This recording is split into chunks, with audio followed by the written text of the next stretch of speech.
ಹೇಳು ಅಪ್ಪ. ಆದ್ಯ ನಿನಗೇನಾದ್ರೂ ಹೇಳಿದ್ಲಾ? ಯಾವ್ದ್ರ ಬಗ್ಗೆ? ಆದ್ಯ ಪ್ರಭಾಸ್ನ ಭೇಟಿ ಆಗ್ತಿರೋದ್ರ ಬಗ್ಗೆ ನಿನಗೇನು ಹೇಳಿಲ್ವಾ?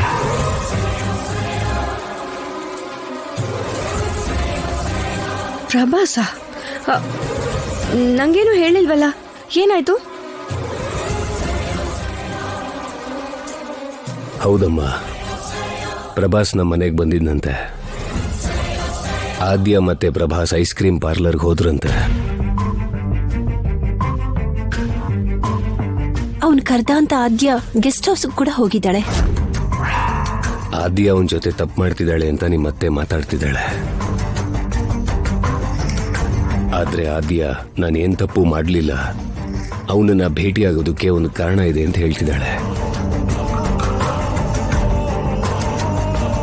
ಆದ್ರೆ ಆ ಕಾರಣ ಏನು ಅಂತ ಹೇಳ್ತಾ ಇಲ್ಲ. ಅಂದ್ರೆ ನೀವು ಆದ್ಯನ ಅನುಮಾನ ಪಡ್ತಿದ್ದೀರಾ? ಅಯ್ಯೋ ಛೇ, ನಾವು ಅನುಮಾನಿಸ್ತಾ ಇಲ್ಲಮ್ಮ, ಅನುಮಾನಿಸೋದು ಕೂಡ ಇಲ್ಲ. ಆದ್ರೆ ಪದ್ಮಾ ಸೀನುಗೆ ಇನ್ನೊಂದು ಮದುವೆ ಮಾಡಬೇಕು ಅಂತ ಹೊರಟಿದ್ದಾಳೆ. ಮದುವೆ ಬ್ರೋಕರ್ನ ಕರೆಸಿ ಹುಡುಗಿರ ಫೋಟೋಗಳನ್ನ ನೋಡ್ತಾ ಇದ್ದಾಳೆ. ಈಗ ಮದುವೆ ನಿಲ್ಲಿಸ್ಬೇಕು ಅಂದ್ರೆ ಆದ್ಯ ಪ್ರಭಾಸ್ ಜೊತೆ ಯಾಕೆ ಹಾಗಿದ್ದಾಳೆ ಅಂತ ನಮಗ್ ನಿಜ ಗೊತ್ತಾಗ್ಬೇಕು ರಾಜಿ.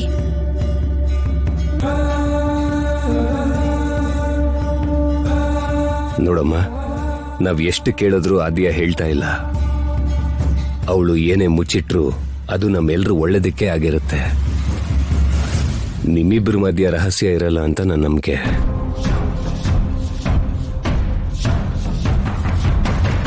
ಹೇಳಮ್ಮ,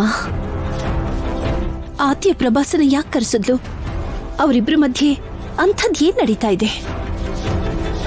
ಆದ್ಯ ಯಾಕೆ ಪ್ರಭಾಸ್ನ ಮನೆವರೆಗೂ ಕರೆಸಿದ್ಲು?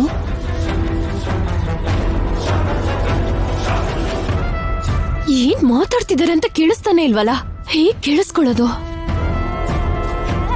ಹೇಳಮ್ಮ, ನಿನಗೇನಾದ್ರೂ ಹೇಳಿದ್ಲಾ? ಅದು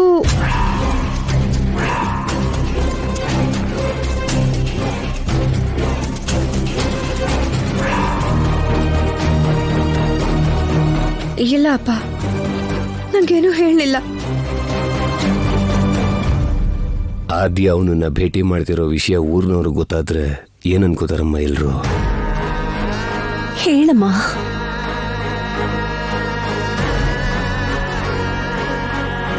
ಇವಾಗ ನಾನು ಏನು ಹೇಳಕ್ಕಾಗಲ್ಲ. ಹೇಗೆ ಹೇಳಿ? ಆದ್ಯ ಆಣೆ ಮಾಡಿದಾಳೆ ಅನ್ನೋ ಮಾತನ್ನು ಹೇಳಕ್ಕಾಗಲ್ಲ.